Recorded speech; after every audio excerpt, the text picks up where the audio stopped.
পরিচালনা পর্ষদের সিদ্ধান্ত না মেনে অবৈধভাবে কর্মকর্তাদের পদোন্নতি বাতিলের দাবিতে বিক্ষোভ মিছিল ও প্রতিবাদ সমাবেশ হয়েছে বিএফডিসিতে।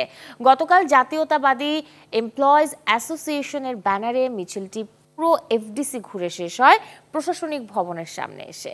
বিক্ষোভ শেষে অনুষ্ঠিত প্রতিবাদ সভায় জাতীয়তাবাদী এমপ্লয়িজ অ্যাসোসিয়েশনের সাধারণ সম্পাদক GM সাইদ বলেন, পরিচালনা পর্ষদের সিদ্ধান্ত না মেনে অসৎ উদ্দেশ্যে নিয়ম বহির্ভূতভাবে বিগত সরকারের দালাল কর্মকর্তা হিসেবে স্বীকৃতদের পদোন্নতি বাতিল করতে হবে। এরই মধ্যে লিখিত অভিযোগ দেওয়া হয়েছে বিএফডিসির ব্যবস্থাপনা পরিচালকের কাছে। বিতর্কিত এই কমিটির সুপারিশ বাতিল করে নিরপেক্ষ কর্মকর্তাদের দিয়ে পুনরায় কমিটি গঠন করে জ্যেষ্ঠতা নির্ধারণের অনুরোধ জানান এফডিসির কর্মকর্তা কর্মচারীরা।